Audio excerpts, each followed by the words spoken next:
Hey folks, Jim Thomas here, Fitness Management and Consulting, and welcome to our channel today. I appreciate you being here. Welcome back to all of our subscribers. It's great to have you. And again, if you're new to the channel, if you're finding us for that very first time, welcome. Please subscribe. Hit that subscribe button. Hit the like button. Consider becoming a member of the channel. And then to learn more about me, learn more about my company, and how we can take your business that next level, check out those links below. And some of the things I would point you to in the links below is check out our free email newsletter that goes out 2 to 3 times a month on information on how you can grow and develop your business. Consider subscribing to that, and then also your favorite platform on social media. Pick the one you like most. Connect with us. To also receive additional information on how to grow and develop your business, and look forward to seeing you all there. And so with that said, our topic for you today, it's 6 ways to motivate your gym sales team. 6 ways to motivate your gym sales team. And so if you're an owner, a director, a sales manager, department head, there's a lot of things that can go into this. Okay, and so 6 ways to motivate our gym sales team. One of the things that's interesting about all this is ultimately the best way to do it is show them how to make money.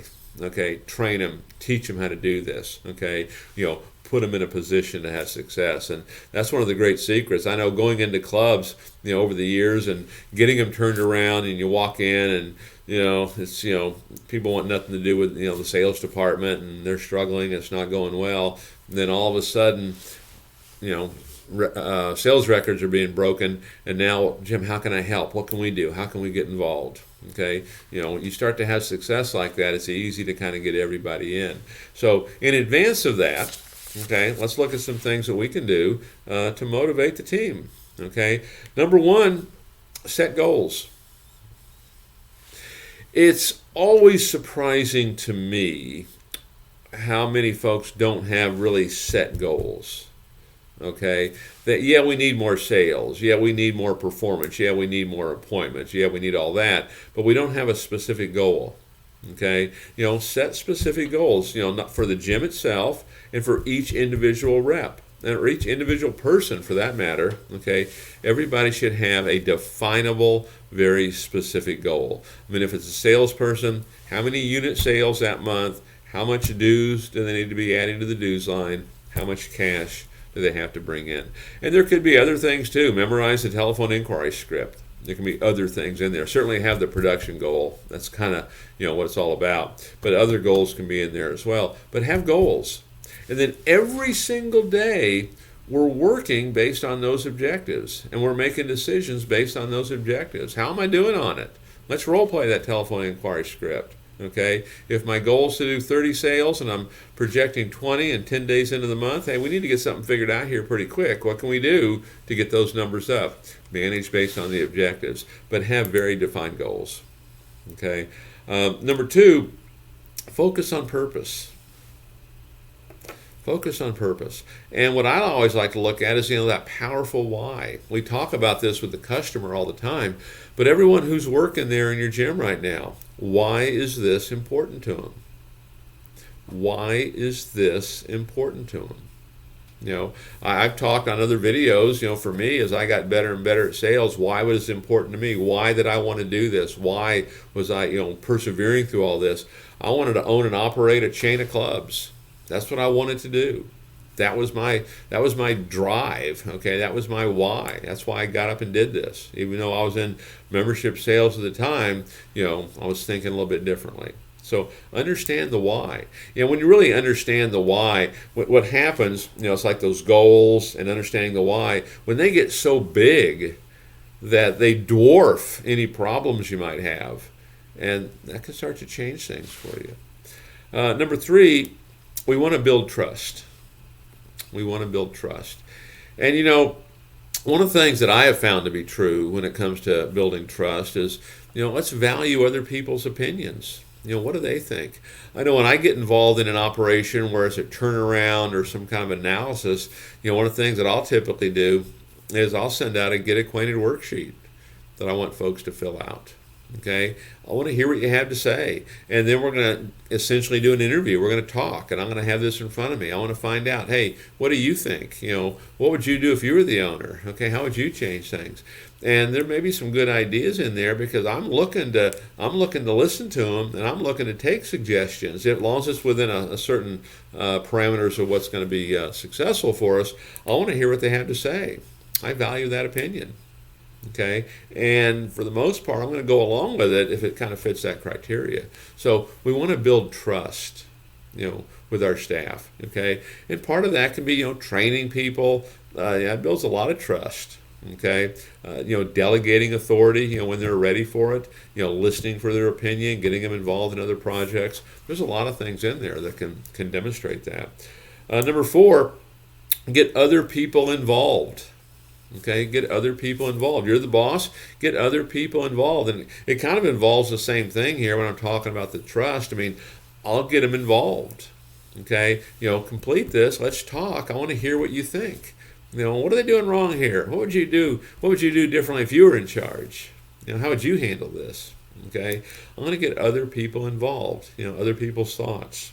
Okay, don't just isolate them and pigeonhole them and, hey, this is all you can do right here.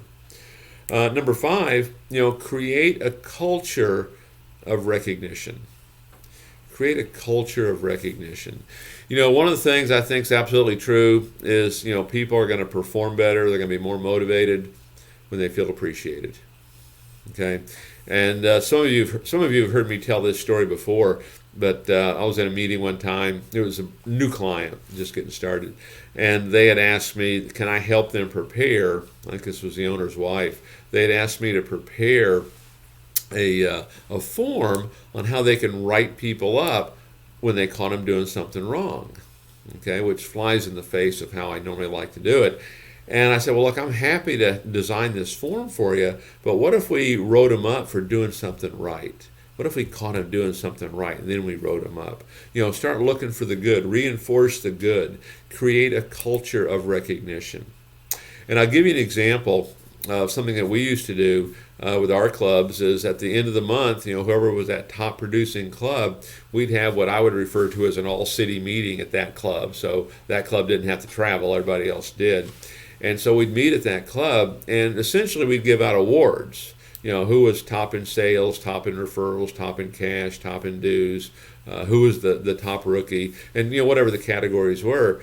And it's very much just it's a recognition kind of thing and a chance to say thanks. And one of the things that we had done one time to take it to that whole next level is, we'd actually, because usually we just me up there talking, but we'd get we got a microphone up, we had red carpet coming in, we had balloons, and we kind of took a little Academy Awards, kind of approach. And now, instead of just handing out the awards and me talking, we'd hand out the awards, and then they get in front of the microphone, and this was their chance to thank whoever they wanted to thank.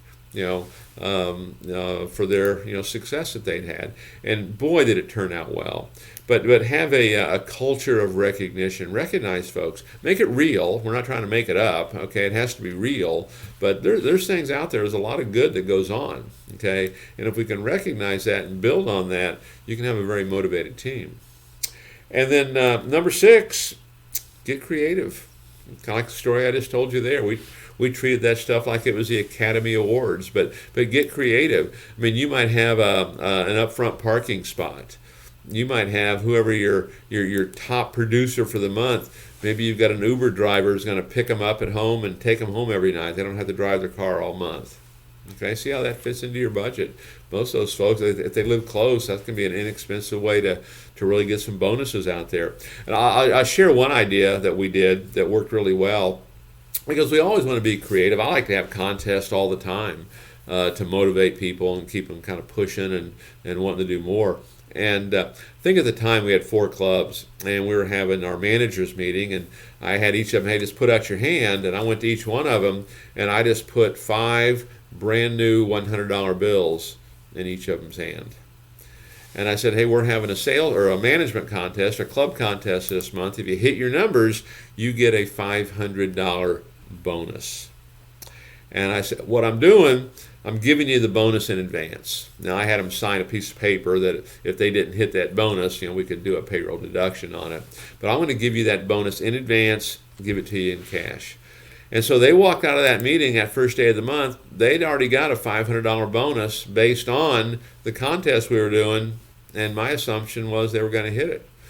And it worked extremely well, and I'll tell you why it did, is two of the clubs, they kind of were blown away, and they did well, okay, and they far exceeded it. The other two were really close, and boy, they were working really hard to hit those numbers, because the last thing they wanted to have to do was give that money back, okay, and they ended up all hitting it.